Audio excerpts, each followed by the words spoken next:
town, from London to Taiwan. I've been all around the globe trying to protect your soul.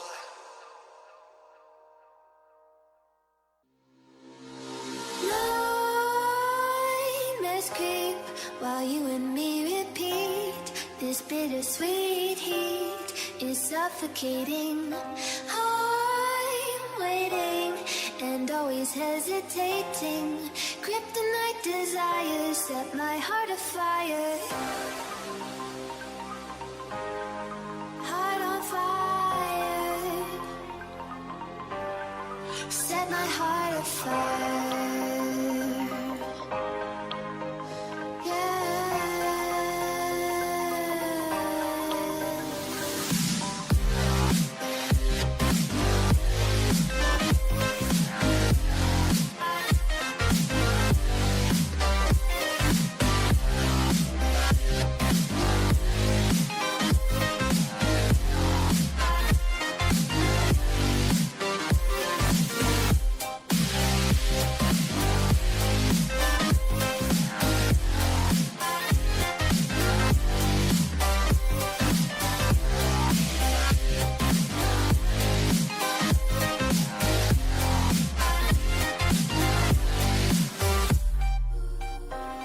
With crimson secrets and forbidden bliss, can't stay still, don't stop that thrill.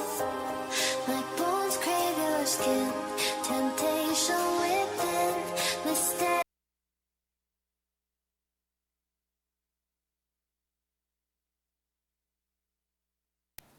안녕하세요. 아프리카TV 그리고 민심쇼를 사랑해주시는 유저 여러분들 반갑습니다. 자, 지옥에서 돌아온 테이버입니다. 네, 안녕하세요. 지방선거 특집 민심쇼 오늘 진행을 맡은 광민선입니다. 반갑습니다. 반갑습니다. 자, 민심쇼를 처음 보신 유저분들이 많으실 것 같습니다. 우리 그럼 광민선 아나운서님께서 민심쇼가 무엇인지 간단하게 좀 소개를 준비했다고 합니다. 들어보도록 하죠. 네, 민심쇼는요, 대한민국의 정치 이슈, 또 사회 이슈에 대해서 유저분들과 이야기하는 그런 쌍방형 토론 콘텐츠인데요. 오늘 정말 엄청난 패널분들도 함께하고 있습니다. 자, 금일부터 6월 1일까지 매주 수요일에 이 민심쇼가 계속 진행이 될 텐데, 제8화 전국 동시지방선거 특집으로 여러분들과 함께할 예정이니까요. 그때까지 많은 관심 부탁드리도록 하겠습니다. 네, 지방선거 특집도 기대가 되는데 일단 오늘 어떤 것을 할지 중요하기 때문에 말씀을 드리도록 하겠습니다. 첫 번째, 이제 1부와 2부로 구성이 되어 있는데 첫 번째는 시사시마 토크쇼 뜨거운 감자 검수완박. 네, 검찰 수사권 완전 박탈이죠. 요것을 가지고 토크쇼를 진행할 예정이고요. 2부는 죄송합니다. 목이 갔네요. 네. 네, 편하게 해주십시오. 이분은 전국 동시 지방선거 뿌시기로 한번 퀴즈쇼를 진행해 볼 예정입니다. 기초 지식을 조금 우리가 쌓아놓고 그다음에 지방선거 흐름도 예측을 해보면서 오늘은 서울시에 대해서도 한번 얘기를 해보도록 하겠습니다. 자, 정답을 맞춘 유저분들 퀴즈쇼에서 정답을 맞추시면은 상품이 있기 때문에 채널도 고정해 주시고 우리 패널분들도 이걸 맞추시면은 상품이 나가기 때문에 많이들 열심히 좀 맞춰주세요. 맞추셔야 됩니다. 자, 그러면 오늘도 귀한 시간 내주신 패널분들 소개 한번 드려보도록 하겠습니다. 네, 먼저 첫 번째 소개해드릴 분인데요. 현재 더불어민주당 중앙당 청년 대변인으로 활동하시는 장민수 대변인님 오늘 함께하고 계십니다. 안녕하세요. 안녕하세요.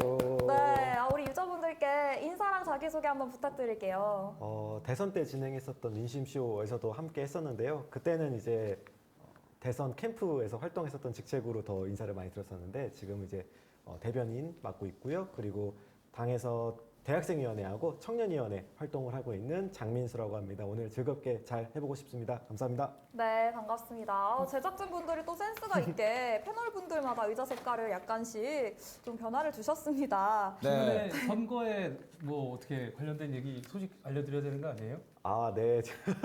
어떤 소식이 있을까요? 네.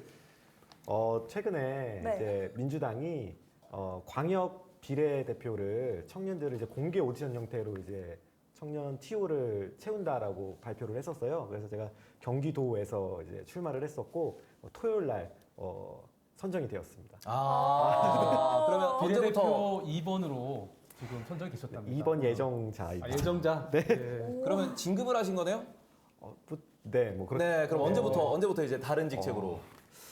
지방선거 이후로 이제 다른 새로운 임기는 제가 알기로 7월 1일부터 네, 당선자는 7월 1일부터 알겠습니다. 하는 걸로 돼 있습니다. 자, 그러면 7월 1일 전에 저희 따로 한번 만나는 걸로 진행하도록 하고. 좋습니다. 자, 다음으로는 저희 민심쇼의 마스코트입니다. 자, 정책벤처 인토피아 대표의 이제 정현호 대표님입니다. 현호님 어서 오세요. 예, 안녕하세요. 안녕하세요. 네. 안녕하세요. 정책대표 인토피아 대표입니다. 오랜만에 인사드렸습니다. 오늘도 지방선거에 대한 좋은 얘기들 많이 나누고 갈 수 있으면 좋겠습니다. 감사합니다. 네, 반갑습니다. 또 빨간색 의자에 오늘 아, 네. 착석해주고 계신데요. 좋습니다. 또 제가 마지막으로 소개해드릴 우리 패널분이 계신데요. 바로 뉴스염전 그리고 일침맨 등의 콘텐츠로 유튜브에서 시사 정치 방송을 하고 계신 바로 그분입니다. 남자 중에 남자. 크로커다일님도 오늘 귀한 발걸음 해주셨습니다. 안녕하세요. 아, 팬입니다. 저 유튜브에서 많이 뵀습니다. 유명한 사람. 남자훈련소 소장 크로커다일입니다. 네, 아무래도 우리 시청자분들 이미 다 아시겠지만 한번 간단한 인사와 함께 자기소개 부탁드릴게요. 예, 그냥 유튜버고요. 어쩌다 보니까 정치 원래는 가수인데 가수가 잘 안 돼서 정치 얘기하다 보니까 여기까지 왔습니다. 아, 더 자세한 이야기를 해야 되나요? 예. 네, 반갑습니다. 근데 또 전 우리- 네. 사실 아프리카 안 하는데 왜 저를 부르셨는지. 아프리카에는 원래 정치 좀 하는 BJ 분들이 안 계시나요? 아프리카에 아, 저도 아이디가 있긴 있습니다. 정치 시사하시는 분들 많죠. 네, 뭐 오히려 망치 여기서 부인 가감 없이 얘기하시는 분들 많지 않아요? 네, 뭐 근데 일단은 저희가 이제 좀 저변 확대를 위해 가지고 저변 확대 위해서. 사회 여러 인플루언서 분들을 모셔서 방송을 진행하려고 좀 이렇게 아프리카 쪽에서도 약간 힘을 쓰고 있는 걸로 알고 있습니다. 그럼 다음에는 또 섭외 요청 오면 안 오실 건가요? 아니요, 저 되게 반갑고 좋아요. 아, 그죠. 들으셨죠? 다음에도 언제든지 오신다고 합니다. 반갑고 좋아서. 자, 그러면은 아니 패널분들 소개도 했는데 저희 이제 MC도 소개를 잠깐 해야죠. 자, 그러면은 광민선 아나운서님 평소 때 어떤 네. 콘텐츠 하십니까? 저는 뭐 이것저것 여러 콘텐츠를 하는데 사실 게임을 주로 하고 또 스포츠도 너무 좋아해서 축구 관련된 콘텐츠도 가끔씩 하고 있습니다. 아, 네, 모두 네. 모두 이제 우리 즐겨찾기 다들 눌러주시고 유튜브 채널도 운영하시죠? 아, 그렇습니다. 네. 저 대신 홍보를 이렇게 많이 해주시네요. 아. 사실 저는 제 소개는 좀 안 하려고 했는데 아, 왜죠?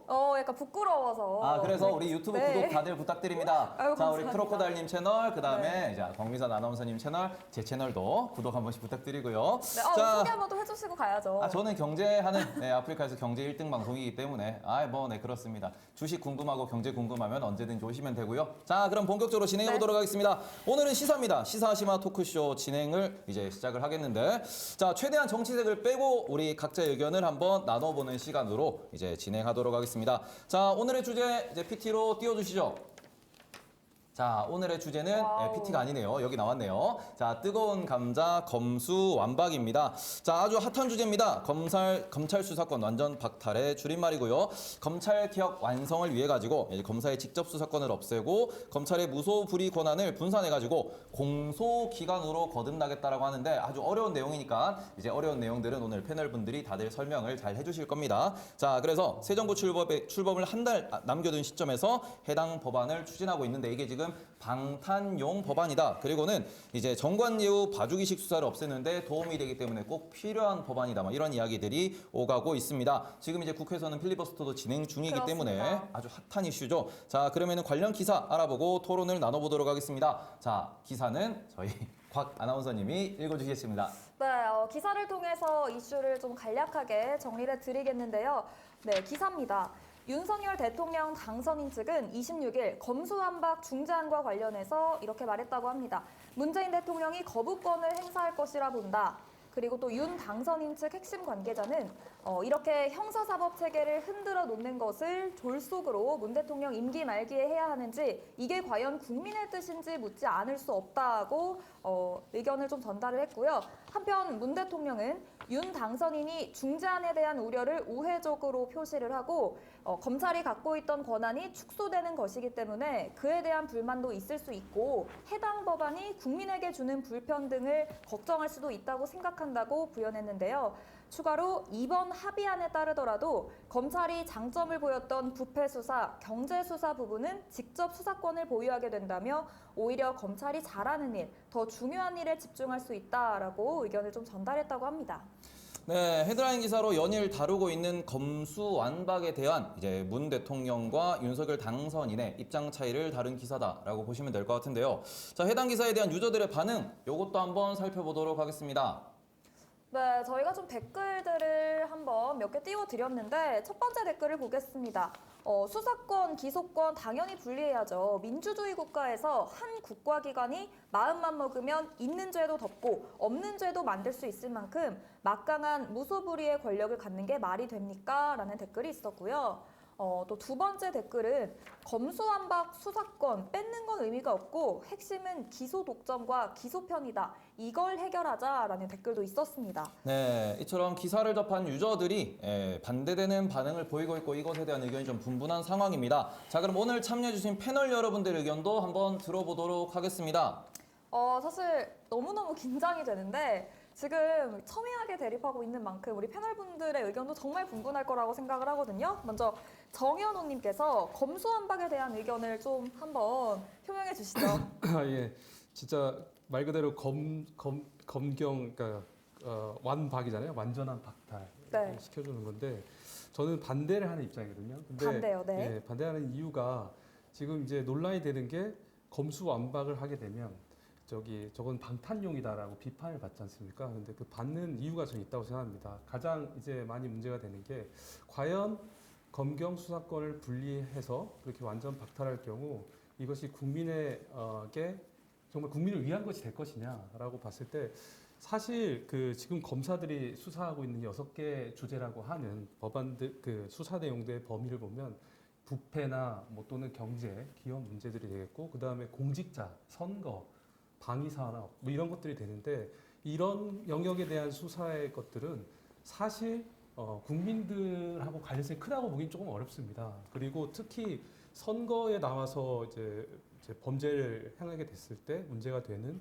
이제 공직자, 선출직 공직자들의 경우에는 네. 오히려 이 수사의 대상에 포함이 되는데 이 검경수사권 분리를 하게 되면 이제 이 선출직 공직자에 되는 정치인들이 오히려 그 수사의 대상에서 이제 벗어나게 되는 거기 때문에 사람들은 이제 수사 과연 잘 될 수 있겠느냐. 그래서 이제 국회의원들 본인들이 이제 수사될 수 있는 그런 걸 벗어나기 위해서 방탄용으로 합의한 거 아니냐 이런 얘기가 그래서 나오는 건데요. 저는 이게 과연 정치인들에게 좀 유리한 게 된 거지 과연 이게 국민들을 위한 삶과 관련이 있겠느냐라는 점에서 의문이 많이 듭니다. 네, 뭐 검수완박에 대한 반대 입장을 보여주시면서 국민을 위한 게 아니다라고 또 말씀을 해주셨는데 이게 과연 중재안이 통과가 될 것이라고 일단 보시나요? 어떠세요? 중재안이요. 네. 지금 필리버스터해서 이제 방어를 하겠다고 하고는 있지만 지금 일단 다수석은 민주당이고 180석이 이제 그 필리버스터를 해서 지금 논의되고 있는 걸 중지시킬 수는 있는데 민주당 의석수가 지금 172석이래요. 네. 근데 그 정의당과 무소속 의원들까지 합치면 180석이 될 수 있는데 지금 정의당의 입장이 그래서 참 중요하다고 좀 보여지는 걸 알고 있는데 검수완박 중재안에 찬성하는 입장인가 봅니다. 네, 그러니까 아마 통과시키겠죠. 통과될 가능성이 높아 보입니다. 그러면 이게 법안을 저지하기 위한 필리버스터가 또 저지가 될 수 있을 수도 있겠네요. 그렇죠. 지금 그래 보입니다. 국회 환경이 좀 그런 환경 같습니다. 또 좋은 설명을 해주셨습니다. 그리고 장민수님의 의견도 한번 들어보고 싶은데 검수완박에 대해서 좀 어떻게 생각하시나요? 사실 요 며칠간 좀 상황이 많이 바뀌면서 좀 입장을 정하기 굉장히 어려웠는데 사실 요 며칠 전까지만 해도 박병석 국회의장이 이제 중재안을 내면서 어떻게 보면 극한으로 치달았던 양 극단 세력의 이제 합의안을 도출하는 과정이 좀 있었어요. 근데 그게 뭐 정치의 과정이고 당연히 이 부분에 있어서는 국민들의 어떤 말씀하셨듯이 국민들이 뭐 엄청나게 관심을 가지는 사안이 아니기 때문에 이런 부분에서 정치권에서 좀 합의를 했으면 하는 마음이 있었고 그 합의안이 도출이 된다고 하면 충분히 찬성할 수 있는 여지가 많이 있겠다 싶었는데 요 며칠 이렇게 어떻게 보면 민주당에서 좀 몰아붙이는 식의 좀 모양새가 나오는 것에 대해서는 개인적으로 많이 아쉬운 부분이 있어요. 물론 디테일적으로 들어가면은 다 이유가 있고 또 민주당의 논리가 있지만 아무래도 국민들 눈에 보기에는 다소 좀 무리하게 한다는 인상을 또 줄 수도 있기 때문에 그런 부분에서는 좀 아쉬운 감이 있습니다. 근데 그런 것도 있어요. 이게 사실 그 전까지 박지원 비대위원장이나 그리고 이제 비대위원으로 있는 조홍천 의원 같은 경우에는 검수완박에 대한 원칙적인 의미에는 당연히 동의하지만 국민의 동의가 좀 충분히 쌓인 후에 좀 진행을 했으면 좋겠다라고 하는 좀 시간 조절론에 대해서도 민주당 안에서 목소리가 나온 적이 있거든요. 근데 이게 이제 윤석열 이제 당선인께서 한동훈 법무부 장관을 지명을 하시고 그리고 문재인 대통령이 이제 인터뷰한 내용에 대해서 한동훈 법무부 장관 지명자가 이제 그거에 대한 정면 반박을 하는 검수완박에 대한 이야기를 아직 법무부 장관이 되지 않은 사람이 의견을 내고 그 의견대로 뭔가 진행되는 그 상황 자체가 너무나 급박했기 때문에 또 국민의힘 입장에서 합의안에 대한 내용이 그 안에서 또 협의가 안 되면서 시간상 이렇게 좀 된 것 같아서 그런 부분에 있어서는 좀 아쉬운 감이 있습니다. 네, 일단 검수완박에 대해서 찬성은 하지만 약간 조급했다라는 의견도 함께 어필을 해주셨고요. 우리 일단 패널분들의 의견을 한 번씩 쭉 들어보고 서로 좀 질문해보고 답변해보는 시간을 가져보도록 하겠습니다. 마지막으로 또 옆에 계신 크로코다일님의 생각이 정말 궁금한데요. 혹시 이 기사를 보고서 검수완박에 대한 어떤 좀 생각을 하셨어요? 저희 기본적으로는 이제 요거에 대해서 반대 의견인데요. 이게 중간에 보면은 이제 중재안이라는 걸 갖다가 네. 국민의힘에서 만들어가지고 준 거예요. 그러니까 자기네들도 이게 보니까 이게 과연 민주당 의원들한테만 유리하겠습니까? 이게 정치인들한테는 모두한테 이렇게 유리한 내용이고 그래서 권성동이랑 이준석이 둘이서 합의를 해가지고 그 내용을 갖다가 그 중재안 내용을 불러줬다고 기사에 나와 있어요. 그래가지고 근데 지금 또 이제 갑자기 또 이제 태도가 바뀌어가지고 또 이제 반대를 하겠다 이러고 지금 나서고 있는데 좀 약간 진정성이 좀 없어 보이고 그리고 근데 이제 제가 이제 질문을 드리고 싶은 거는 왜 해야 되는지에 대해서 이거를 조금 물어보면서 사실 이제 얘기를 하는 게 더 좋을 것 같아요. 지금 이렇게 해가지고 한 명 의견 하면은 그렇죠. 사실 처음에 다 했거든요. 워낙 말을 잘하세요. 처음에 네. 이제 나오는 내용들을 다 얘기를 해버려가지고 네. 네, 또 이제 패널분들께서 예. 찬반 입장을 표명을 해주셨으니까 이제 좀 네. 자유롭게 저희가 대화하면서 좀 시간을 진행해 보도록 하겠습니다. 지금 요거는 저희가 네. 채팅창에도 질문을 올려주시면은 네. 그것에 대해서 좀 자유롭게 저희 패널분들한테 질문도 드리고 그 다음에는 이것에 대해서 답변도 좀 정리해보는 시간을 가져보도록 하겠습니다. 자, 그럼 먼저 크로코다일님이 궁금하신 내용은 뭘까요? 그러니까 검수완박을 하는 진짜 이유. 그러니까 예를 들어서 네. 지금 아까도 말씀하셨지만은 지금 굉장히 급하게 진행을 하고 있잖아요. 네, 근데 네. 이거는 아예 이 사법 체계 전반을 아예 다 바꾸는 내용이라 가지고 이거를 지금 뭐 갑자기 이게 얘기 나온 지가 얼마 됐나요? 검수완박이라는 게. 사실 뭐 나온 지 뭐 얼마 되지도 않았잖아요. 근데 이런 식으로 완전히 진짜 180도로 완전히 뒤집는 걸 갖다가 어떤 시뮬레이션도 한 번도 안 해보고 그러니까 예를 들어서 뭔가 어떤 법안을 하려고 그러면 미리 좀 어느 정도 좀 시험 삼아서 좀 이렇게 해보고 아니면은 좀 단계적으로 하든지 뭐 그렇게 해야 되는데 너무 천지 차이로 다른 이런 걸 갖다가 지금 뭐 얼마 되지도 않는 기간 동안에 막 이렇게 해서 진행을 한다는 거는 다른 의도가 있다라는 생각이 들거든요. 이것에 대해서 어떻게 좀 답변을 하실 수 있을까요? 사실 대선 결과하고 연동된 게 저는 크다고 제일 봅니다. 아, 대선 때문에. 네. 네. 사실 검찰 개혁, 그러니까 검수완박 이전에 검찰 개혁이라는 아젠다는 사실 노무현 정부 때부터 민주당에서는 그거를 이제 주장을 했었고 네. 단계적으로 이명박 정부 뭐 이렇게 들어가면서도 뭐 된 것도 있고 안 된 것도 있고 했지만 문재인 정부 들어가면서 이게 문재인 대통령의 소신이기도 하고요. 또 노무현 정부에서 문재인 대통령이 또 있었던 분이다 보니까 검찰의 이런 무소불위의 권력 또 공권력 남발에 대한 문제 의식이 누구보다 강했던 게 사실이고 그 5년 내내 단계적으로 진행은 되고 있었습니다.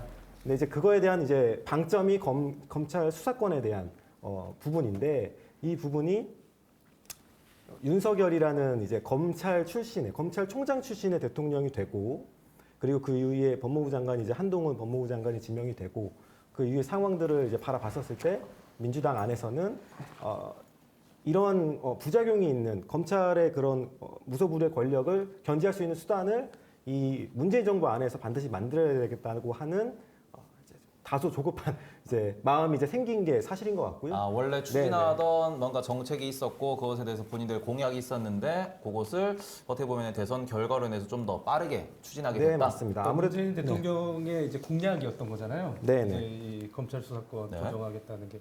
그리고 나서 지난 총선 때, 그러니까 2020년 총선 때 민주당이 180석을 얻으면서 이제 이게 국민의 뜻이 이 검찰 수사권 조정하는 거라고 잘못 이해하고 있는 것 같아요. 그리고 이제 정부 말기 되니까 이걸 완전하게 달성시켜야겠다라고 마음을 먹어버린 것 같습니다.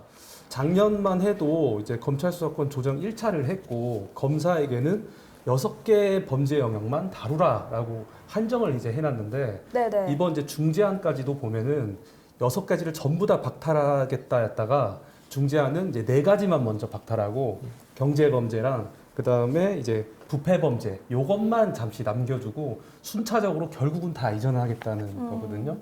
근데 저는 이제 왜 이게 뭐 방패막이가 되고 아까 크로콜다님께서 말씀하신 대로 왜 정치인들 이해관계가 딱 맞아떨어진다고 사람들이 보느냐라는 면에서 보면은 결국은 중요한 건 이제 이전하는 건 좋습니다. 근데 중요한 것은 그러면 이제 범죄 대응 역량이라는 게 네. 과연 일정 수준 이상 유지되겠느냐 이런 점에서 보면 경찰에게 수사권이 일부 넘어갔고 이제 검찰이 지금 잘하고 있다고 했던 이제 공직자라든가 이런 부패 수사에 대한 영역이 일순간에 경찰에게 넘어갔을 때 그 수사 역량이 과연 유지될 수 있을까? 이것도 세월이 걸리는 거고 또 경찰 영역에서 수사 역량이 있는 사람들을 다시 채용하는 그런 인재를 선발하는 제도도 다시 다 정비해야 되는 부분들이 뒤따라야 되는데 그 기간 동안에 지금 대통령이나 정치인들에 걸려 있는 수사들은 잘 이루어지기 어렵죠. 예를 들면 대장동이라든가 뭐 이런 것들은 거의 뭐 전 스탑되지 않을까 이렇게 생각이 드는 거죠. 그러다 보니까 사람들이 정치인들이 자기들 빠져나기 좋기 위해서 정권 말기에 무리하게 추진하는 거 아니야 이렇게 이제 보고 있는 걸 해석합니다. 지금 그러니까 정리를 해보면은 이게 지금 당장은 대장동 같은 게 좀 이슈가 걸릴 수 있겠지만 길게 보면은 국회의원의 전반적인 뭔가 조금 좀 회피할 수 있는 약간 그런 수단으로도 이용될 수 있다. 뭐 재벌이라든가 네. 기업인들이라든가 예. 근데 뭐 검찰이 이렇게 무슨 무소불위의 권력을 가지고 있다 뭐 이런 식으로 얘기를 하시는데 네. 사실 검찰 인사권을 갖다가 이제 다 박살을 내버렸잖아요. 사실 추미애 장관이 네. 저건 해가지고 일단은 완전히 그 다 윤석열 총장 손발 다 잘라놓고 결국엔 나가가지고 지금 대통령 되지 않았습니까? 그런 의미에서 사실 이게 뭔가 이제 검찰이 이제 정치 검찰화 돼간다 뭐 이런 말 하는 것도 사실 좀 우스운 게 자기네들 마음대로 이렇게 다 자르고 막 방해하고 다 했잖아요, 사실.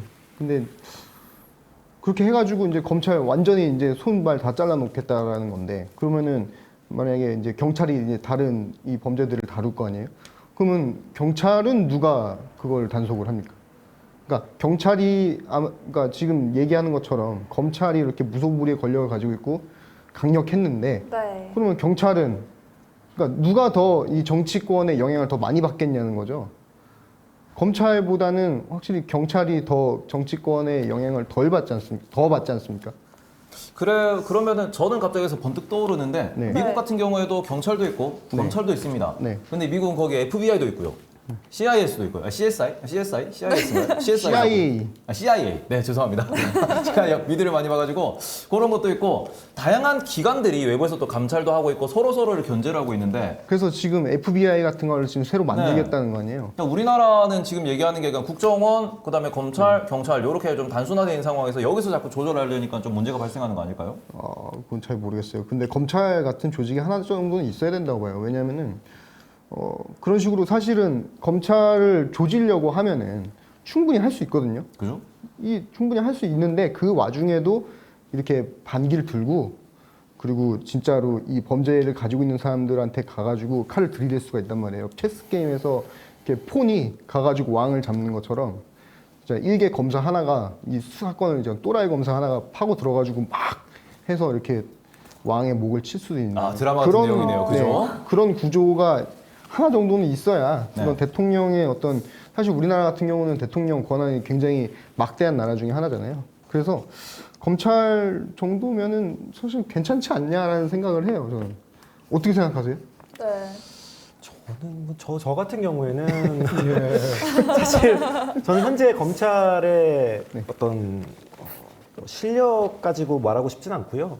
그 분들이 가지고 있었던 어떤 그동안 자행했었던 어떤 선택적 수사나 정치적 수사의 내용들이 물론 모든 검사가 다 그러하진 않습니다.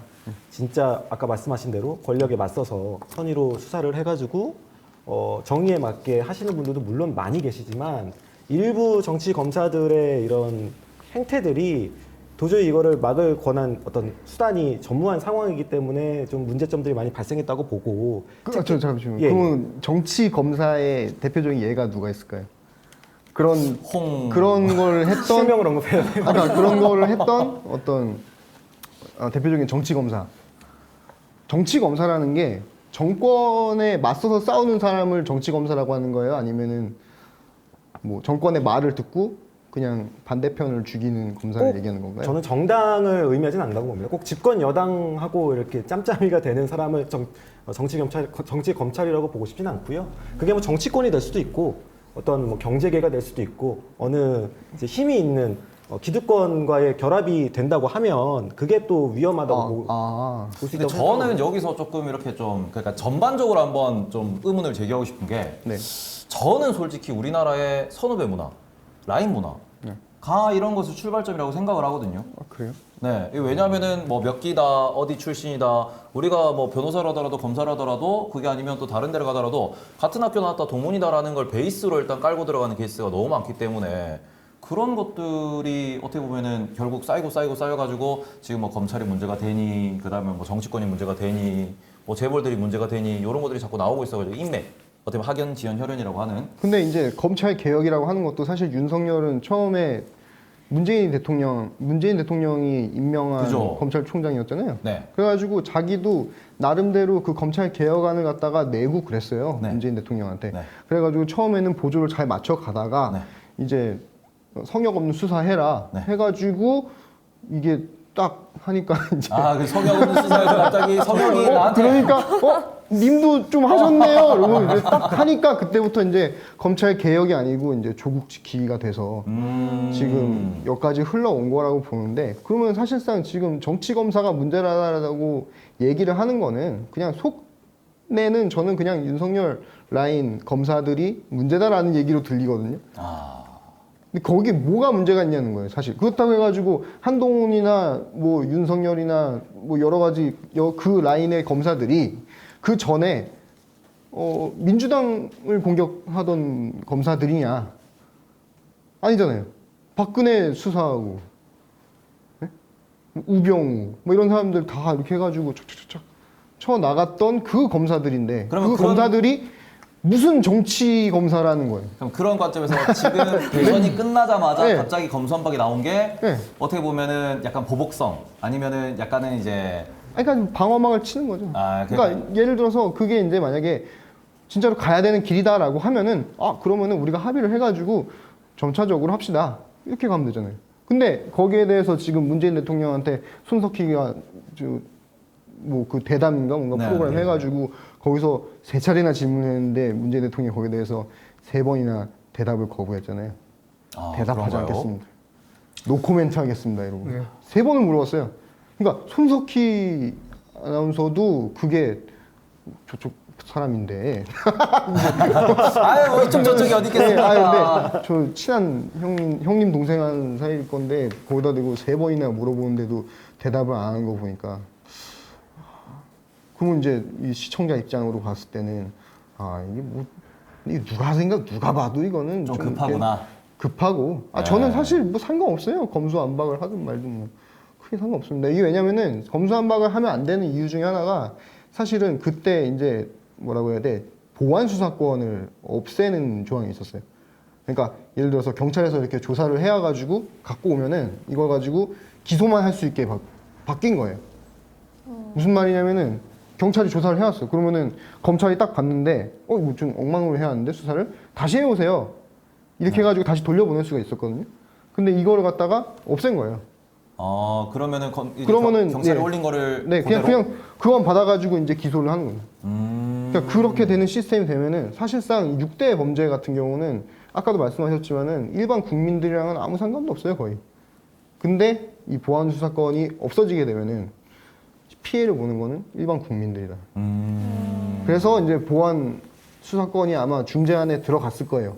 보안 수사권을 살리는 것까지는 들어간 걸로 알고 있어요. 아닌가? 그거 좀 알고 맞습니다. 있습니다. 그러니까 그래가지고 이걸 해서 뭐 일반 국민들의 삶이 막 그렇게 뭐 팍팍하게 바뀔 것이냐? 그거는 그것까지는 이제 좀 어느 정도 해결이 됐다고 봐야 되는데 근데 사실 근데 모르죠. 이게 그러니까 법이라는 게 일단은 만들어졌다가 또 이렇게 적용을 했다가 실제로 적용했을 때 문제가 생기면은 좀 사문화되는 경우도 막 있고 그 다음에는 이게 좀 보완돼서 좀 더 발전하는 경우도 있는데 그럼 여기서 검수완박이라는 법안이 지금 뭐 필리버스터를 한다고 하지만 네. 통과가 될 가능성이 높다라고 하니까 그럼 마지막으로 한마디씩 이게 검수완박이 장기적으로 계속 지속이 될 수 있는 법안인지 아니면은 뭔가 보완이 되면서 앞으로 좀 더 이렇게 발전할 수 있는 법안인지 아니면은 사문화될 법안인지에 대해서는 한마디씩 좀 부탁을 드리겠습니다. 먼저 반드시 보완이 될 겁니다. 근데 네. 이제 현재 국회 지형에서는 이제 민주당이 유리한 지형이기 때문에 네.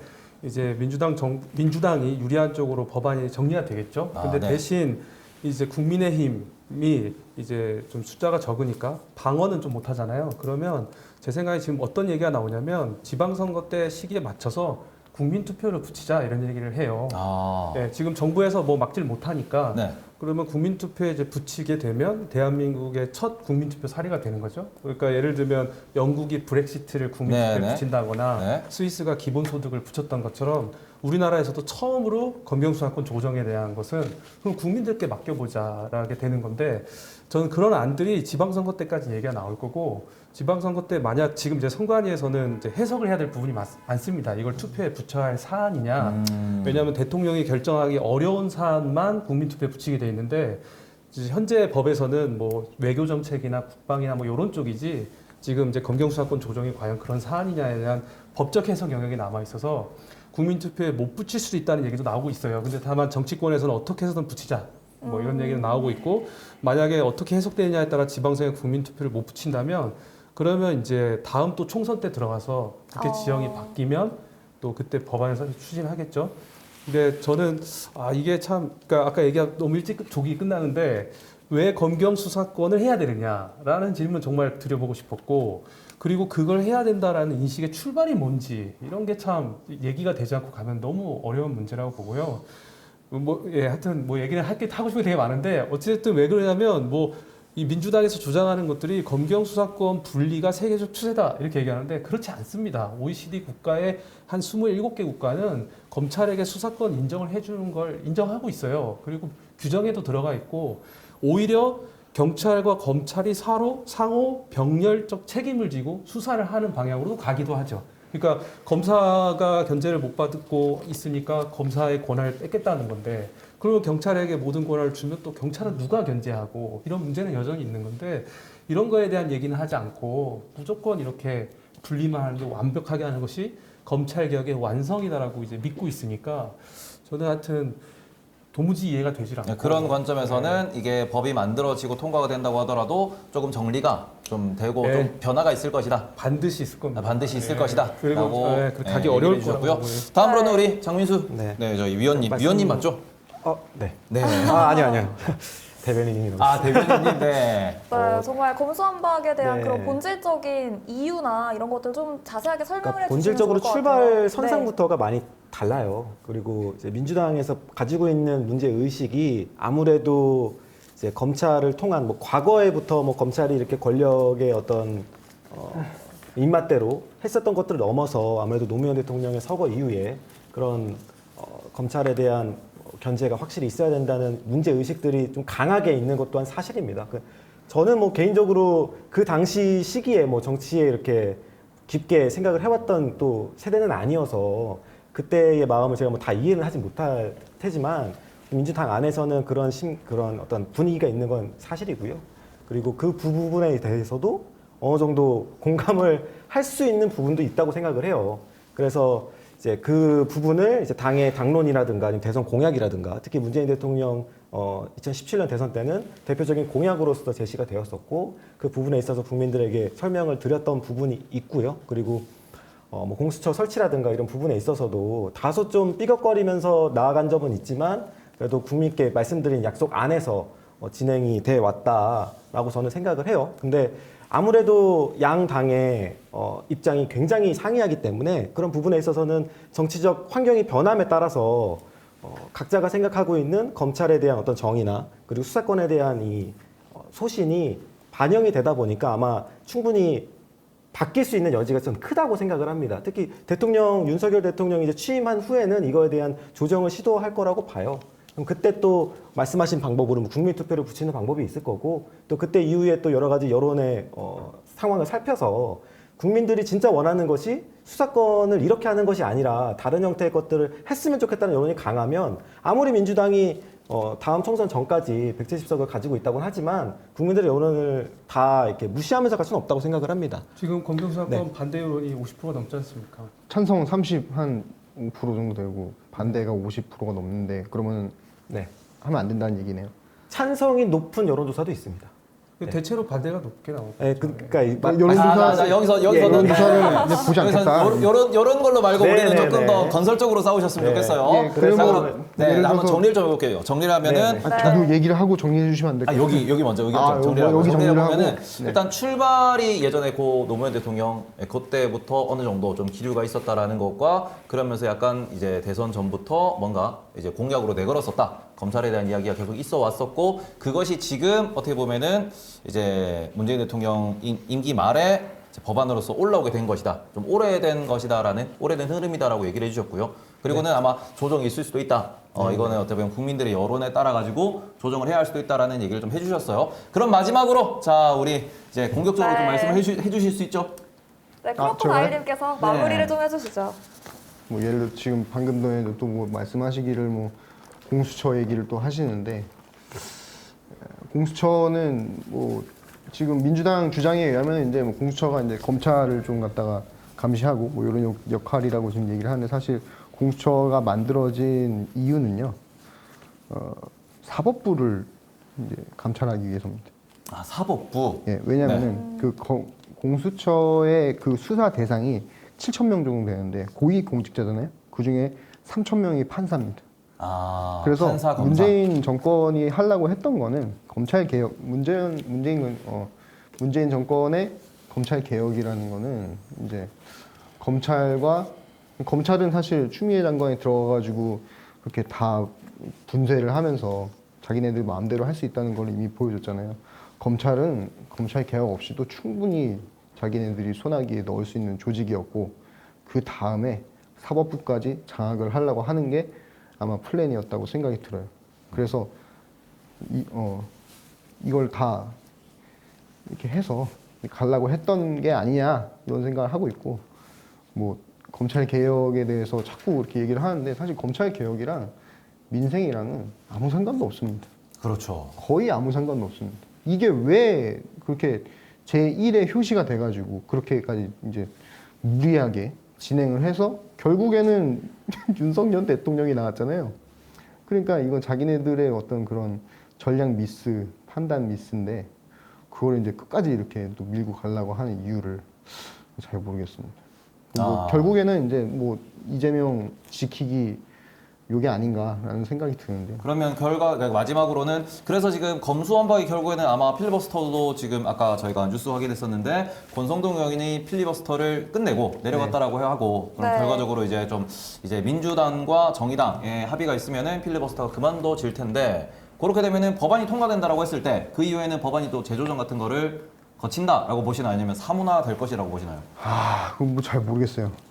네. 왜냐면은 그 내용을 뭐 국민의힘 의원들도 좋아할 거예요. 중재안 정도는. 중재안으로 어느 정도 이제 좀 국회의원 입장에서 좋아할 수 당연하죠. 있다. 그 정치인들이야 당연히 검수완박하고 경찰들이야 손으로 이렇게 하기 쉬운데 그러면은 자기네들도 지은 죄들이 있고 수사가 네, 여기까지 듣도록 하겠습니다. 네네, 저희 이거는 아프리카 TV의 공식적인. 아니 그렇잖아요. 뭐 민주당 의원들만 그렇게 죄가 있겠어요? 아이고 형님, 네, 형님, 국민의힘도 똑같다. 여기는 아프리카 TV입니다. 아, 예. 네, 저희 아프리카 TV의 공식적인 의견이 아님을 전달드리도록 왜 하겠습니다. 정권을 되게 무서워하시네요. 예. 그래서 제가 볼 때는 그렇게까지 막 예. 지금 뭐 이렇게 모르겠어요. 어떻게 되겠지? 네. 네, 다음으로 넘어가도록 하겠습니다. 네. 그렇습니다. 저희가 뭐 검수완박에 대한 향방을 민심쇼에서 앞으로도 계속해서 지켜보도록 하겠고요. 다음 코너 한번 소개해 주시죠. 네, 다음 코너는 전국 동시 지방선거 뿌시기 1화입니다. 자, 요 이름은 아마 다음부터는 다른 이름으로 바뀔 것 같아요. 제가 운영자님이랑 좀 싸우도록 할게요. 자, 이번 콘텐츠 전국 동시 지방선거 뿌시기 예, 오늘은 기초편으로 한번 진행해 보도록 하겠습니다. 자, 첫 번째 순서 지방선거 퀴즈쇼입니다. 자, 우리 광민서님 콘텐츠 소개 한번 부탁드리도록 하겠습니다. 네, 지방선거 퀴즈쇼는요, 이 대한민국 지방선거에 대한 역사와 기초 상식을 여러분들과 또 패널분들과 퀴즈로 함께 풀어보는 시간인데요. 오늘은 총 3문제를 준비했습니다. 공식 방송국에서 문제를 가장 빨리 맞추신 유저 한 분, 그리고 우리 패널분들 가운데 2가지 이상의 정답을 맞추신 분들께 아프리카 인기 굿즈 상품을 저희가 선물로 제공해드릴 예정입니다. 여러분들도 꼭 참여해주세요. 인기 굿즈 맞죠? 저도 아직 뭔지 모르는데 퀴즈가 끝난 후에 공개해드리도록 하겠습니다. 네, 자, 그러면은 지금 패널분들 저희 밑에 이제 화이트보드가 있습니다. 네, 화이트보드를 꺼내주시고요. 자, 거기다가 정답을 적어주시면 됩니다. 네. 자, 아까 하던 준비 끝나면은- 얘기나 좀 더 했으면 좋겠구만. 네? 아, 그거는 제가 따로 한번 시간을 만들도록 하겠습니다. 네. 아유, 계속 뭐 민심쇼에 나와 주신다면 예, 아니 네. 오늘로 문제를 끝이 아닐까 생각이 드는데 또. 자, 그러면은 이번에 첫 번째 문제 시작하도록 하겠습니다. 자, 저희 시청자분들도 채팅창에 공식 방송 채팅창에 올려주시면 됩니다.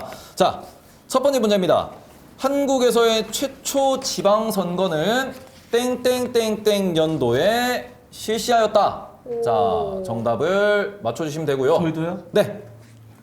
좀 어려울 것 같으니까 어렵다. 때려 맞추면 되나요? 이제 힌트를 업다운 게임으로 숫자기 때문에 업다운 게임으로 진행하도록 하겠습니다. 자, 그러면은 먼저 크로코다일님부터 네? 숫자를 말씀하시면은 업다운 이제 힌트를 드리도록 하겠습니다. 네. 혹시 정답을 아시는 분은 페이크로 뭐 업다운을 신청을 하셔도 되겠죠. 네. 한 번씩 돌아가면서 업다운을 해보고 네, 여기서부터 정답을 먼저. 발표할까요? 네. 댓글을 보고 저희가 업다운을 해드리면 되는 거죠? 아니 또 맞췄네 저 사람이. 네.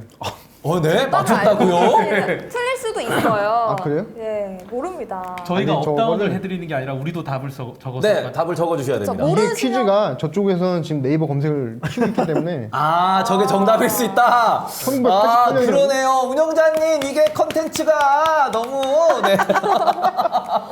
거의 핸드폰을 뺏고 거저주는 해야 첫 번째 되는데. 문제인 것 같습니다. 네, 네, 그럼 뭐 네. 업다운 하지 말고 바로 정답 공개할까요? 네, 바로 정답을 공개하는 게 맞는 것 같습니다. 자, 정답 공개해 주시죠. 자, 일단 화이트보드 한번 들어주시죠. 하나, 둘, 셋. 아니 저기 써 있어요.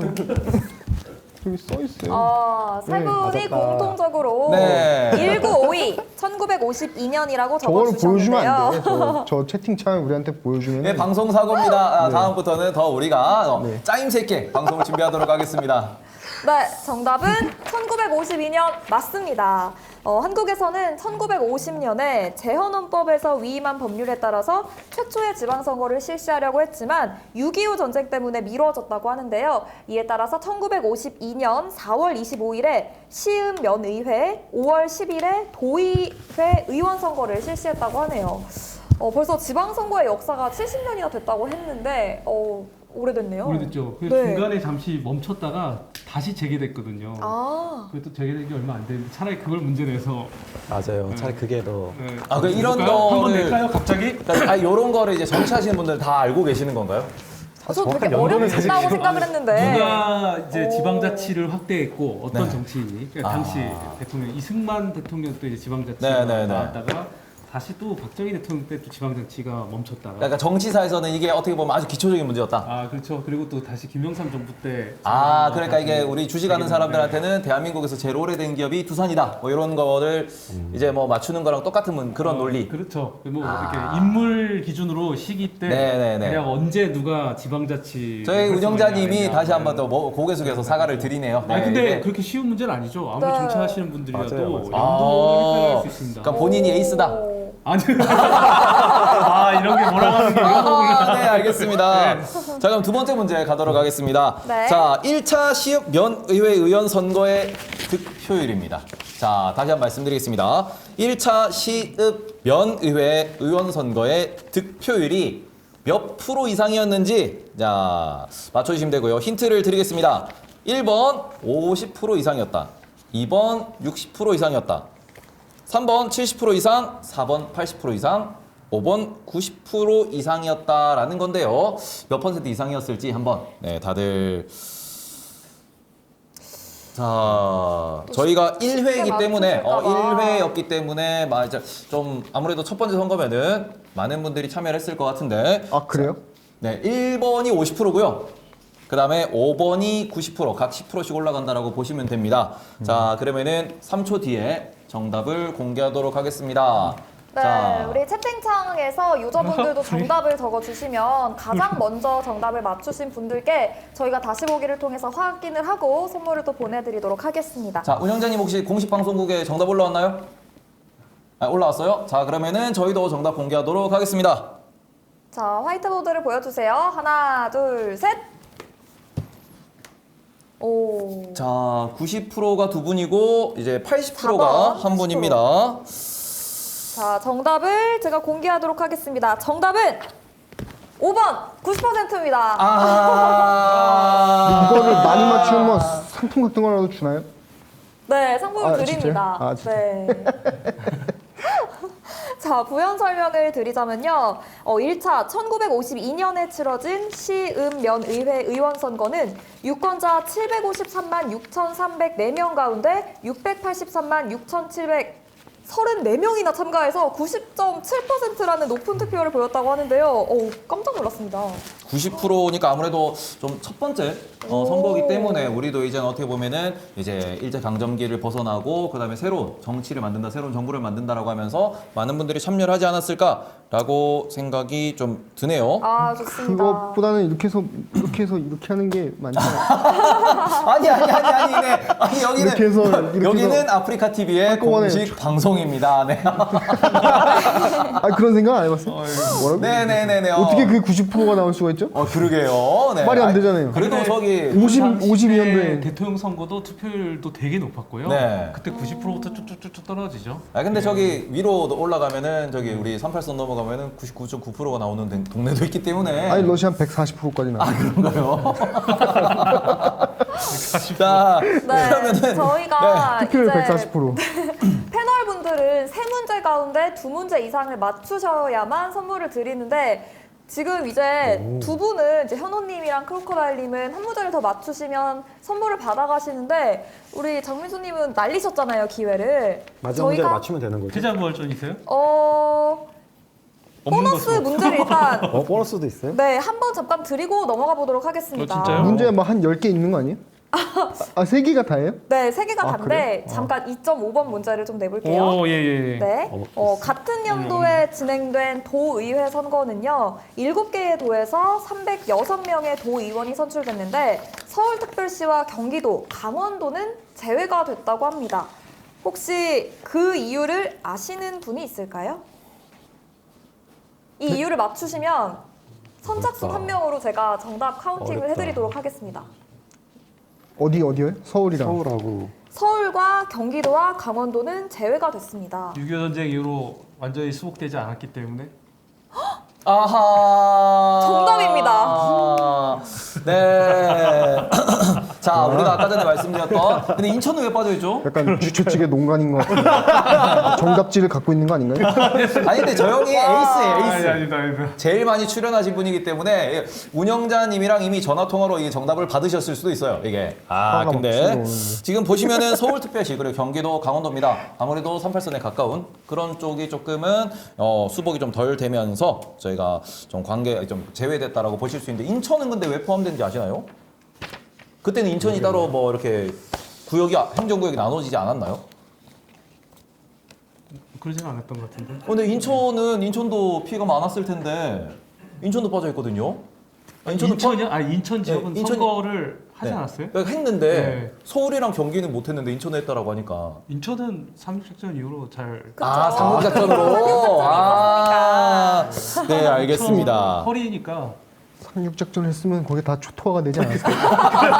아니, 투표소가 그리고 전쟁 이후로 이제 다시 이제 지역으로 다 올라오고 또 서울도 서울에 다 올라오고 뭐 했었으니까요. 아, 네, 그러면은 그런 썰은 다른 이제 유튜브에서 한번 다뤄주시겠죠? 아, 제가요? 네, 아, 알겠습니다. 네, 한번 다뤄주시기로 하셨고요. 팩트 체크는 필요한 것 같습니다. 네, 다음으로 자 지방선거의 역사를 돌아봤습니다. 자, 그럼 이번에는 마지막 문제입니다. 마지막 문제는 조금 쉽습니다. 자, 제8회 전국 동시선거, 동시지방선거의 임기는 몇 년일까요? 자, 1번, 2년, 3년, 4년, 5년 중에서 정답을 아시는 분 기록을 해주시면 됩니다. 네. 지방선거 임기요? 네, 지방선거 임기입니다. 자, 3초 드릴게요. 3, 2, 1, 공개해주세요. 네, 자. 정답은 4년 맞습니다. 네, 모두가 4년으로 맞춰주셨는데, 이거 운영자님이 너무 이거를 아 그래도 저희 그 신경 써주셨나 보네요. 그러게요. 이게 다들. 네, 선물 다 드리려고. 예. 그렇습니다. 밸런스 붕괴입니다. 예. 자, 그럼 설명 부탁드리겠습니다. 네, 정말 2022년 7월 1일부터 2026년 6월 30일까지 이번에 당선되신 분들의 임기가 진행이 되는데요. 유저분들도 투표를 하실 때 꼭 참고하시면 될 것 같고, 사실 이게 4년 임기에 대해서 사실 설명할 게 없는데, 뭐, 출마 자격도 일단은 60일 이상 해당 지방자치단체 관할구역에 주민등록돼 있는 18세 이상 주민으로 변경됐다. 뭐 이런 점들이 대본에 적혀 있는데 뭐 민심쇼 여러분 진행하면서 조금씩 저희가 지식을 쌓아 나가도록 하겠습니다. 근데 궁금한 점이 네. 요거 저희 출마 자격이 있다고 하더라도 이미 출마 그 후보 등록은 끝난 거 아닌가요? 저희 후보 등록은 네, 지방선거. 5월 12일, 13일 양일간. 5월 12일, 13일 관심 있는 분들은 지금 5월 12일이라고 합니다. 등록하러 가시면 될 것 같아요. 네. 자, 그러면은 모두 다 문제를 다들 맞추셨기 때문에 일단은 이 문제의 난이도에 대해서 먼저 크로코다일님한테 문제의 난이도 그리고는 이 퀴즈를 이렇게 계속 진행을 해도 될 것인가 좀 한 말씀 부탁드리겠습니다. 그 1번은 되게 어려운 퀴즈 아니에요? 네네. 1번도 어렵고 2번도 굉장히 어려웠는데 네. 1번은 저기서 요행수로 맞췄고 네, 요행으로, 네. 52년은 요행수로 맞춘 거잖아요. 네네네. 그리고 2번은 찍었는데 맞춘 거. 그럼 이제 난이도 조절은 없어도 될 것 같다. 예, 없어도 되죠. 예, 알겠습니다. 3번은 좀 쉬웠어요. 네, 알겠습니다. 3번은 모르는 게 좀 이상한. 그죠. 자, 그러고는 어떻게 오늘 이 퀴즈를 앞으로도 계속 푸셔야 될 것 같은데 어떻게 생각하세요? 아니 안 해도 될 것 같아요. 그냥 막 싸우는 게 더 재밌을 것 같아요. 운영장님 저기서 지금 울고 계세요. 예. 예전에 그 정치 용어 네. 테스트 했었던 것 같은데 네네네. 그런 것도 좀 난이도가 있긴 있더라고요. 네, 정치 용어 테스트. 근데 확실히 연도도 좀 난이도 있는 것 같긴 합니다. 연도도 네. 난이도가 있고, 오케이, 알겠습니다. 그런 거는 저희가 의견을 적극적으로 반영하도록 하겠습니다. 민수님 의견은 따로 없으신가요? 동문입니다. 예, 알겠습니다. 네, 동문이라고 네. 합니다. 한 마음이 드네요 이런 거. 그럼요. 자, 그럼 마지막 우리가 이제 가장 기다렸던 순서고요. 저희 이제 패널분들도 좀 이야기를 많이 했으면 좋겠다라고 하신 부분입니다. 자, 지방선거 흐름 예측입니다. 전국 동시 지방선거는 이제 모든 지역에서 많은 지역에서 동시에 이루어지기 때문에 오늘이 이제 첫날이니까 저희가 이제 서울에서 촬영을 진행하고 있고 가장 이슈가 되는 그리고 최근에 이제 보궐선거가 있으면서도 많은 이슈가 됐었던 서울. 네, 서울에 대해서 오늘은 조금 이야기를 나눠보도록 하겠습니다. 과연 오세훈 서울시장을 꺾을 대항마가 존재할 것인가? 요 주제에 대해 가지고 이제 각 인플루언서 분들이죠. 이분들의 의견을 들어보도록 하겠습니다. 네, 박주민 의원이 서울시장 도전을 포기를 했습니다. 그로 인해서 현재 오세훈 후보와 경쟁할 인물이 더불어민주당의 송영길, 김진애 2파전으로 진행이 될 것으로 보이는데요. 민주당의 후보는 이번 주 금요일 결정이 됩니다. TBS 한국사회 여론연구소 공동조사 결과를 말씀드리자면 오세훈 후보가 49.7%, 송영길 후보가 36.9%로 오세훈 후보가 많이 우세한 것으로 보이는데 이에 관해서 패널분들의 의견을 돌아가면서 한 번씩 듣겠습니다. 이번에 장민수님부터 의견을 좀 주실까요? 사실 서울시장 선거의 어떤 견해를 여쭤보셨는데 저도 이제 민주당원이지만 사실 어려운 선거입니다. 네. 어려운 선거고 실제 오세훈 시장이 가진 매력도나 어떤 이제 정책에 대한 깊이나 또 저희 같은 이제 청년 입장에서 바라보는 오세훈 시장이 하는 여러 가지 정책들에 있어서 생각보다 반응들이 괜찮아요. 그래서 사실 어려운 선거다라는 지점에는 현재까지는 여기에 나와 있는 대로 이 숫자가 말하는 대로 정확히 나와 있는 것 같고요. 다만 이제 2021년 재보선 선거에서 거의 20% 이상 차이로 이제 민주당이 이제 패배를 했었는데 그래도 이번 대선에서는 한 5% 안팎으로 많이 좁혔긴 했어요.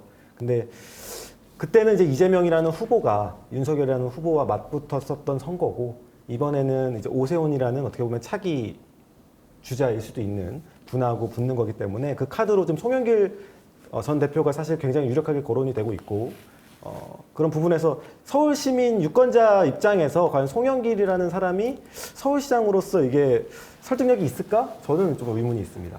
그래서 그 의문을 좀 풀어내야만 그래도 해볼 수 있지 않을까라는 생각이 전 들고요. 현재까지는 좀 어렵다라고 말씀을 드릴 수 있을 것 같습니다. 네, 걱정이 좀 많으신 것 같은데 그래도 접전이 예상되는 지역구가 있다면 어디가 있을까요? 서울 외에요. 서울 외에 서울에서. 네네. 사실 전체적으로 그 대선 결과를 이렇게 보시면 거의 이렇게 파란색보다는 빨간색이 전체적으로 많았어요. 네. 17개 광역시도를 이렇게 나눠보면요. 그나마 이제 뭐 많이 나왔던 대로 경기도 같은 경우에는 민주당이 좀 우세하고 뭐 이런 결과가 좀 나왔었는데 그래도 이번 지방선거에서 좀 유념 있게 보셔야 할 지역구는 제가 생각하기에는 인천하고 강원 정도가 좀 유념 있게 보실 수 있을 것 같아요. 인천 같은 경우에는 대선에서는 민주당이 승리를 하긴 했지만 매우 적은 차이로 승리를 했었고요.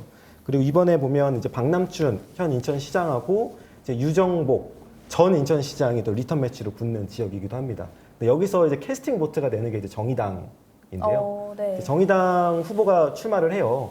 근데 정의당 후보가 전 대표로 지냈던 이정미 후보가 출마를 하는데 과연 이 작은 표차와 정의당이 가진 또 기본적인 어떤 표와 이걸 어떻게 극복해 나갈 것인지에 대한 부분이 좀 흥미로운 관전 포인트가 될 것 같고요.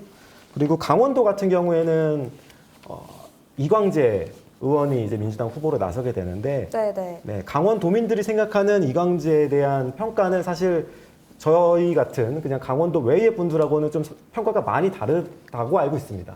그래서 좋다는 의미인가요? 그렇죠. 강원도가 전통적으로 이제 보수 성향이 좀 네. 강한 지역임에도 불구하고 이광재에 대한 어떤 향수나 어떤 그 기억들은 굉장히 어르신들이 좋게 가지고 계세요. 그러니까 강원도 분들 저희 채팅 한번씩 부탁드리고요. 네. 강원도지사였으니까. 네네. 어디 출신이죠? 삼척 원주 출신입니다. 원주? 네, 원주 출신인데 이제 국회의원을 이제 그쪽에서 태백 그쪽에서 네. 이제 한번 지낸 적이 있죠. 그래서 이광재 후보가 어쨌든 그 이후에 좀 이제 정치를 좀 한동안 떠나 있다가 그 왜 떠나 있었어요? 네. 거기까지 들어가면 너무 왜 길어지니까 떠나 있었는지 좀 얘기를 한동안 좀 해주시면 떠나 안 돼요? 있었다가 뭔가 있는 것 다시 이제 같은데. 컴백을 했는데 큰 일이 있었는데 그거 얘기 과연 한번 해주셔야 돼요. 그때의 이광재의 그런 바람이 지금도 그게 유효할지에 대한 부분 그게 좀 포인트가 아닐까? 자, 오늘은 서울에 좀 집중을 네네. 하는 걸로 하고요. 네, 감사합니다. 다시 좀 서울로 넘어와서 네네네. 의견을 좀 여쭤볼까요?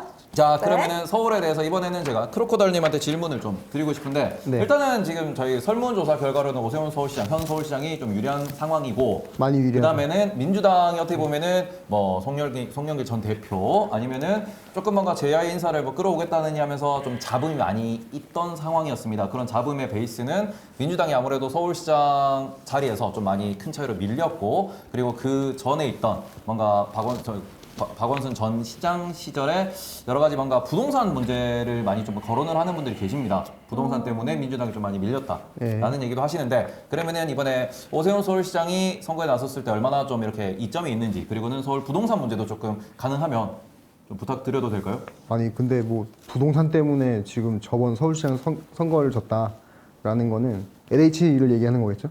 아, 그거보다는 부동산 가격이 너무 그건 올랐고. 아닙니다. 어쨌든 그때는 이제 LH가 제일 이제 기폭제였고, 아, 네. 네, 그 지역별 이제 그런 어떤 부동산 이런 거는 뭐 약간 좀 지역적인 문제인 것 같아요. 그때 이제 승리를 했던 건. 근데 이제 이번에 이제 사실 오세훈이 얼마나 잘하냐 못하냐 이것보다도 민주당 쪽 이 후보들이 너무 이게 별로라서. 왜냐면 송영길 후보가 이렇게 막 나쁜 카드는 아니라고 생각하거든요. 근데 이번에 이제 당 대표를 했잖아요. 당 대표를 하고 이 대선에 진 책임을 지지 않고 그냥 철면피 깔고 지금 나오는 거 아니에요? 이거 책임론으로 본인이 당대표를 사퇴했다가 네. 다시 바로 나왔기 때문에. 네, 그것도 되게 좀 말도 안 되는 상황이라고 생각을 하는데 거기에 이제 또 김진애 씨가 또 지금 나왔어요. 네. 근데 사실 김진애 의원이 과연 이 서울시장을 할 만한 체급이 되느냐 안 되거든요. 비례대표로 의원 한 번 하고 무슨 서울시장을 해요. 그렇지 않습니까? 그렇죠. 수도라고 네. 볼 수 있는 곳인데. 근데 계속 지금 이제 서울시장 이제 예비 후보 뭐 이렇게 해가지고 경선 후보로 이렇게 한번 나오게 되면은 그래도 자기가 이제 체급을 이제 불려가지고 다음에 더 큰 자리로 가는 그런 로드맵을 짜고 있다고 봐요. 일단 이름만 올려놓으면은 네. 서울 예비 후보, 서울시장 예비 후보였다 이렇게 하면 근데 이제 그거는 이런 거랑 똑같은 겁니다. 이제 60kg짜리 격투기 선수가요 햄버거랑 피자를 하루에 10번씩 먹어가지고 네. 돼지가 돼서 100kg에서 슈퍼 헤비급으로 나오는 거예요.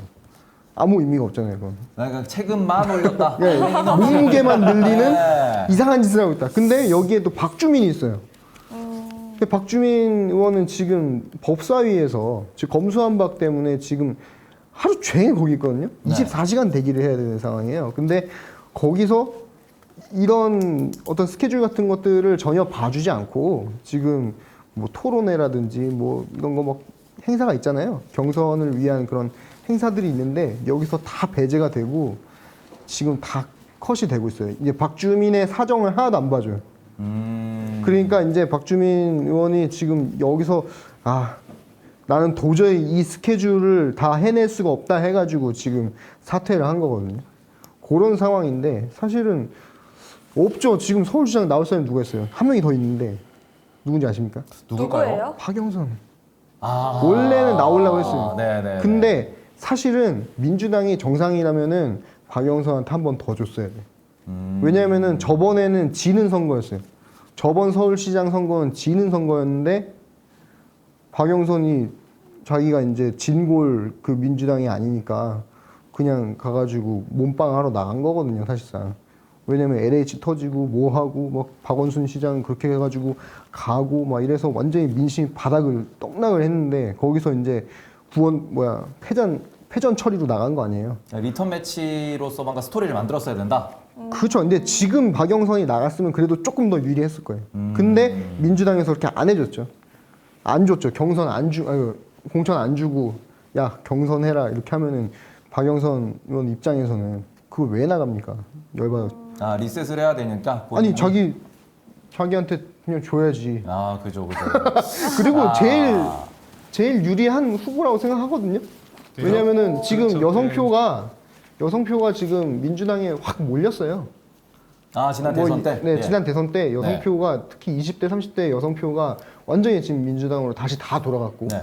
원래는 이제 좀 그런 이슈들이 있었잖아요. 민주당에 이제 그런 어떤 성 관련된 이슈들이 좀 많았고 그래가지고 이제 20대, 30대 여자들이 이제 민주당만큼은 안 찍는다 했는데 이제 막판에 이제 대선 이제 한 2, 3일 앞두고 그 전부터도 쭉 그랬지만 이준석 대표가 나와가지고 여자들은 뭐 말만 하고 투표는 안 한다 뭐 이딴 소리를 해가지고 그때 질 뻔했어요 사실 그것 때문에 아마 투표를 하루만 늦게 했어도 졌을 거예요. 이게 막판 대결집을 해가지고 이게 사실은 이재명 후보를 그렇게 찍은 게 제가 볼 때는 이재명이 좋아서 찍었다기보다는 쟤네들은 안 돼. 이거. 아 그러니까 말 그대로. 윤석열만큼은 안 된다라고 하니까 다 간 거죠. 지금 뭐 개딸이니 뭐니 하면서 막 지금 하고는 있는데 사실상 좀 말도 안 되는 게 여성 20대, 30대 여성들이 이재명 후보를 지지하는 게 좀 말이 안 되는 게요. 말이 안 되죠. 그 전에 그렇게 이거 녹취 막 이렇게 네 여기까지. 거기까지 얘기 안 하는데 저희도 공식 방송입니다. 아니 네. 그래서 말이 안 되는데도 불구하고 거기를 다 갔다는 거는 얼마나 여기가 싫으면 다 글로 갔겠어요. 네, 서로를 이제 싫어하는 사람이 반대를 찍었다. 더 싫으니까 아. 이준석이 더 싫으니까 다 절로. 근데 그런 관점에서 지금 서울 내에서의 지금 오세훈 시장의 그 지지율 인기도는 어떻다고 생각하십니까? 아직까지 괜찮죠. 아직까지 아, 괜찮은데 이제 네. 박영선이 나왔다면은 조금 접전이었지 그림이 않을까. 그려진 스토리가 있을 네, 거였는데. 그쵸. 예를 들어서 뭐 송영길 후보도 뭐 이런저런 이슈가 있잖아요. 네, 그래서 네, 네, 네. 여성들이 이렇게 썩 좋아하지는 않을. 근데 이제 박영선이 나오면은 그래도 조금 이게 어드밴티지가 있으니까. 당내 분위기는 어떻습니까? 박영선 제가 네, 좀 너무 이렇게 궁금하네요. 그냥 팠나요? 이거 참 죄송하네. 사실 박영선 전 장관 같은 경우에는 2021년 재보선 때는 나오지 않고 싶어 했었던 건 맞는데 그게 자기가 질 것이라고 생각했던 것보다는 장관에 대한 애착이 훨씬 더 크긴 했었어요. 그러니까 재보선이라는 게 원래 예상하지 않게 생겼잖아요. 그죠? 원래는 2022년 이제 지방선거를 기점으로 해서 장관직을 훌륭히 본인에 맞게 하고 그 다음에 이제 딱 출마를 하고 싶었는데 중간에 약간 그만두고 그러니까요. 그렇게 되면서 약간 그게 좀 얼마나 시적했어요. 스텝이 좀 꼬인 면이 분명히 있고요. 그럼 지금은 줘야지. 그걸. 지금은 그 송영길 같은 사람한테 그때는 또 네. 아니 그렇지 않습니까? 좀 3월 어떻게 생각하세요? 초까지는 박영선 후보가 다소 우위가 있는 상황이었어요. 재보선 그러니까 때는. 예. 근데 이번 같은 경우에는 사실 그 이후에 상황이 많이 바뀜에 따라서 오히려 서울 상황이 저는 더 안 좋아졌기 때문에 자칫 하다가는 누가 나오든 여기서 이제 너무 큰 표차로 지게 돼버리면 그 사람의 이제 정치적 재기가 좀 힘들어진 면이 분명히 있습니다. 그래서 당 입장에서는 뭐 박영선 후보도 그렇고 또 이낙연 전 대표도 그렇고 이렇게 몇몇 분들을 접촉을 한 것으로 알고 있고요. 그리고 이제 삼고초려를 했는데 이제 본인이 결단을 하지 않으면 할 수 없는 부분이기 때문에 지금 상당히 좀 스텝이 꼬인 거죠, 사실. 그러면은 지금 혹시 민주당 내부에서는 승률을 어느 정도로 보시는 건가요? 분위기상. 약간 어렵다라고 얘기하셨는데. 저는 뭐 돈 걸라고 하면은 그 쉽지 않다에 걸고 싶은데. 영국에 실제로 배팅 사이트가 있습니다. 네네. 원래 정치인들은 다 내가 된다고 생각하고 나오시잖아요. 아무리 근데 객관적인 또 그 평가가 캠프 있어도. 들어가 있으면은 될 네. 것 같더라고요. 네. 근데 이게 그런 게 있어요. 이게 서울시장 선거가 그런 말도 있잖아요. 왜 안 될 것 같은 사람들이 출마를 할까라는 생각을 하잖아요. 그래서 서울시장은 근데 의미가 좀 남다릅니다. 그죠? 그러니까 앞서 뭐 김진애 후보가 뭐 체급이 안 된다라고 언급을 해주셨었는데, 그러니까 이 선거는 지방선거는 서울시장 한 명만 뽑는 선거가 아니거든요. 구청장 그리고 뭐 광역, 서울시의원, 이제 구의원 등등을 뽑는 선거기 때문에 단순히 그냥 서울시장 후보가 뭐 이기냐 지냐를 떠나서 이 전체의 판을 본인이 이끌어가야 되고 파이팅을 해줘야 되는 사람이어야 하거든요. 네. 그렇다 보니까 사실 후보군들을 아무나 이렇게 집어넣기가 좀 힘든 면이 있는 거예요. 그런 차원에서 봤었을 때 이제 송영길 대표의 장점이라고 하면 그러니까 지금 자처하고 나오셨는데 네, 그 부분에 있어서는 본인이 이제 전체 선거판을 이제 주도하는 경험을 해봤으니까 그런 점을 이제 좀 장점으로 내세우는 것 같습니다. 대선 패배에 책임을 지고 그게 아니고 저기 네. 이게 어떤 다른 분의 이렇게 의지가 있었던 것이 아니에요. 그거는 썰이기 누가 때문에. 네. 계시는데 확인이 되지 않습니다. 네. 아 이거는 잘 모르시는 거예요? 아니 핵심에서 뭐 많이 예상되는 이렇게 반응이긴 벗어나 하네요. 계시는. 네, 일단 뭐 다시 논점으로 돌아와서 두 분의 말씀을 좀 들어봤으니까 이제 마지막으로 정현우님의 의견을 들어보도록 할 텐데요. 과연 오세훈 후보의 대항마 생길 것이라고 보시나요? 뭐 여러 그러니까 민주당 후보는 나오겠는데 이번 선거는 조금 현재 추세가 쉽게 바뀌지는 않을 것 같습니다. 그리고 오세훈 후보도 물론 그렇다고 자신만만해하고 있지는 않고 대선 이후로 지금 민주당이 아마 더 결집을 할 거다. 반면에 이제 보수당은 약간 좀 결집이 약할 수도 있다라는 그런 이제 선거 환경을 인식하고 되게 이렇게 엄중하게 접근한다는 걸 좀 더 느꼈기 때문에 오세훈 후보는 더 치열하게 이번 선거를 임할 것 같거든요. 그렇다면 민주당에서 이런 지금 선거 추세에서 뒤집기는 누가 나와도 쉽지는 않을 거라고 지금 보고 있고요. 그다음에 아까 얘기해 주신 대로 김진애 후보님 같은 경우에는 네. 이분이 또 도시계획 MIT 박사 출신이시잖아요. 그래서 저도 예전에는 그분이 쓴 책도 많이 읽었는데 이분이 도시계획에 대해서는 본인이 이제 전문가라고 생각도 하시고 예전에 청계천 사업 때도 뭐 역할도 많이 하신 걸로 알고 있고 4대강 사업 뭐 이런 강 개선하고 뭐 이런 거에 하여튼 전문가이신 건 알겠는데 근데 아까 얘기해 주신 대로 서울시 전체 그랜드 디자인하는 거에 대한 것은 과연 잘할 수 있는가? 이런 거는 못 보여주고 있는 것 같고요. 네, 다른 후보들이 나와도 서울시 전체의 발전을 이끌 수 있는 사람 그걸 어필하기 참 쉽지 않아 보인다. 그리고 그 다음에 이제 오세훈 후보는 지금 상황이 저는 이제 옛날에 오세훈 후보가 그 서울시에서 무상급식 투표를 던진 게 2011년인데 그 이후에 5년간 자숙기를 거치고 2016년도에 총선 나왔다 떨어지고 2020년 때 선거 떨어지고 한 5년 정도 선거를 계속 이제 도전한 건데 그 마지막 그 이제 어떻게 보면 자신의 어떤 정치적 책임 이거를 씻고 지금 당선된 상태에서 달려가고 있기 때문에 네. 정치적 부채도 좀 많이 덜어진 상태고 어쨌든 지금 오세훈 후보는 많이 유리한 편인 것 같아요. 그래서 서울은 좀 판세가 바뀌지 않겠다 이렇게 보고 있습니다. 네. 또 마지막으로 하나를 더 여쭤보자면 아까 장민수님께도 여쭤봤는데 가장 접전이 되는 지역구가 있다면 또 어디일지 네, 논외로 또 말씀해 주실까요? 네, 접점 또는 관심 지역은 경기도입니다. 경기도요? 네, 경기도 김은혜 의원하고 전 의원하고 김동연 후보도 있고 있을 텐데 일단 경기도에서 이번 대선 때 윤석열 후보가 5% 정도 좀 진 지역이에요.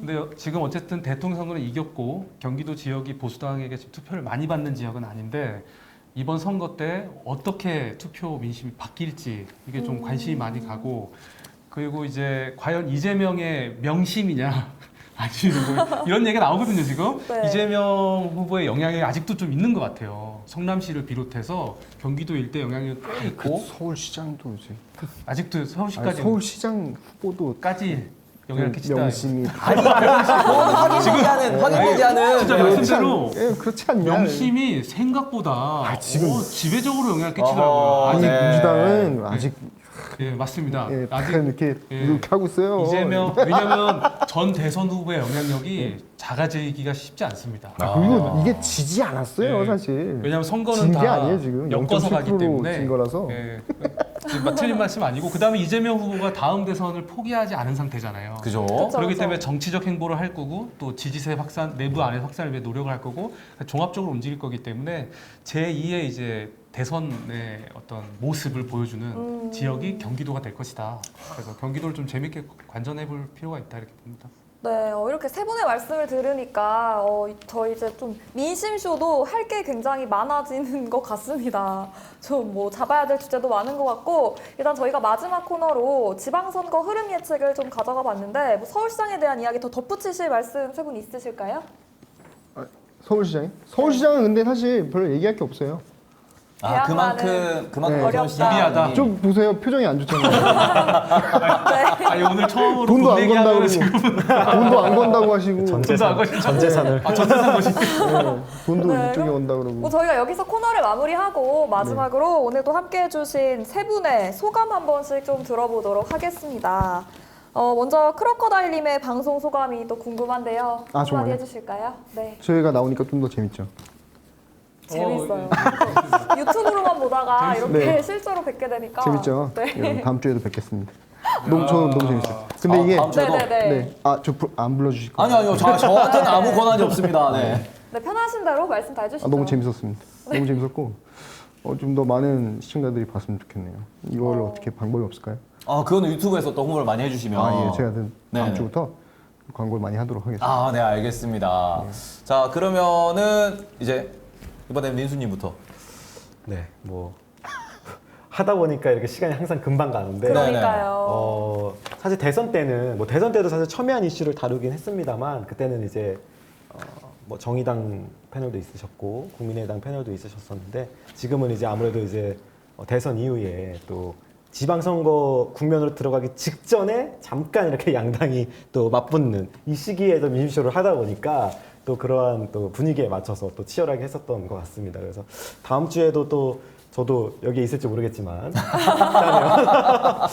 더 열심히 준비해서 더 열심히 말씀드릴 수 있는 기회가 있었으면 좋겠습니다. 네, 즐거웠습니다. 감사합니다.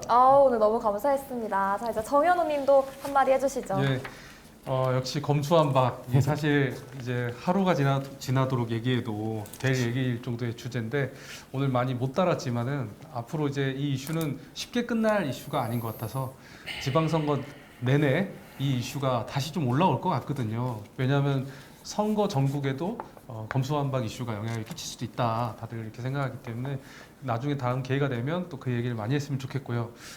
퀴즈쇼 하니까 좀 분위기도 이제 환기되고 좀 좋았던 것 같고요. 무엇보다도 크로콜다이님을 실물로 뵐 수 있어서 자주 반가웠습니다. 자주 뵈면 네네 자주 뵀으면 좋겠습니다. 네, 자, 어쨌든 자, 우리 광민선 아나운서님도 민심쇼 처음으로 진행을 하셨는데요. 네네. 제가 아까 전에 그 기사 읽고 이럴 때 귀가 쫑긋쫑긋 섰단 말이죠. 아주 그냥 아나운서 출신답게 발음도 또박또박하고 진행도 아주 참 잘해주셨습니다. 그러면 소감도 한번 말씀해 주셔야죠. 저도 오늘 또 테이버님이 잘 이끌어 주셔서 정말 재밌게 했던 것 같고요. 또 세 분을 직접 뵙고 너무너무 소중한 말씀 들어서 영광스러웠던 자리였던 것 같고, 뭐 저는 서울 시민으로서 오늘 뭐 서울시장에 대한 그런 코너를 좀 관심 있게 들어봤는데, 말씀해주신 뭐 인천, 경기, 강원에 대한 이야기들도 저희가 다음 민심쇼에서 계속해서 준비해 보도록 하겠습니다. 테이버님은 오늘 어떠셨어요?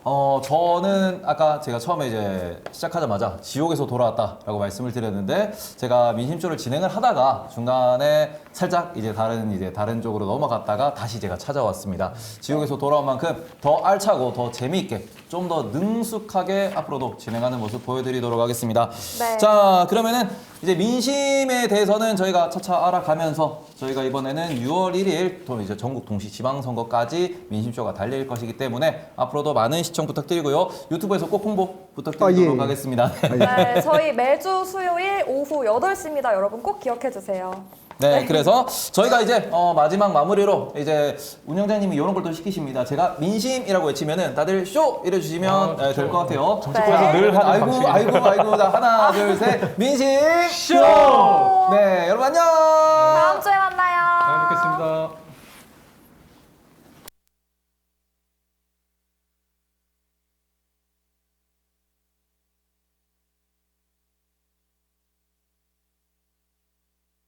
Ignite the silence. Nightmares creep while you and me repeat. This bittersweet heat is suffocating.